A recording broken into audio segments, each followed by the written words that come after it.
একটি ব্যানারের পেছনে এসে দাঁড়িয়েছে।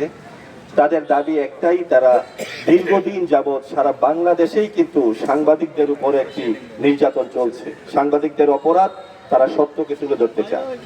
সাংবাদিকদের অপরাধ, তারা অন্যায়ের বিরুদ্ধে দাঁড়াতে চায়। সাংবাদিকদের অপরাধ, কেউ একটি অপরাধ সংগঠিত করছে, সেখানে ক্যামেরা ধরেছে।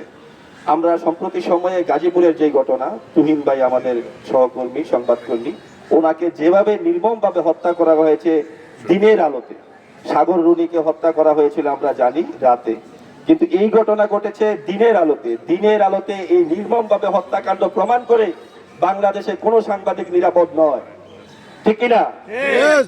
আমরা সাংবাদিকদের নিরাপত্তা চাই, আমরা সাংবাদিকতা করতে চাই, গণমাধ্যম কর্মী হিসেবে সত্যের পক্ষে থাকতে চাই, অন্যায়ের সাথে আপোষহীন সাংবাদিকরা, ঠিক কিনা?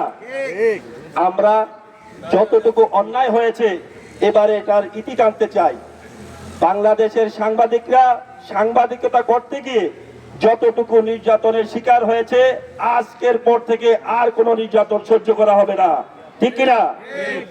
আমরা চাই আজকের পর থেকে এদেশের সরকার যখনই যে চেয়ার দখল করে থাকবে, সাংবাদিকদের নিরাপত্তা দেওয়ার দায়িত্ব তাদের, এই দায়িত্ব থেকে তারা কখনো পার পেতে পারে না, ঠিক কিনা? এই দায়িত্ব পালনে যদি এদেশের সরকারের চেয়ারে যেই থাকবে, যখনই থাকবে, এই গুরুতর দায়িত্ব পালনে যদি কেউ ব্যর্থ হয়, জাতির দর্পণ বলা হয় সাংবাদিকদেরকে, সেই দর্পণকে যদি আপনি নষ্ট করতে চান, তাহলে বুঝতে হবে এদেশে আর কোন রকমের ন্যায় ইনসাফ প্রতিষ্ঠিত হওয়ার সম্ভাবনা থাকবে না, ঠিক কিনা?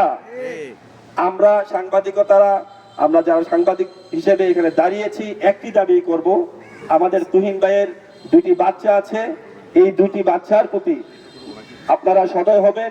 সরকারের পক্ষ থেকে এই দুটি বাচ্চা সহ পুরো সংসারের দায়িত্ব নিতে হবে, ঠিক কিনা?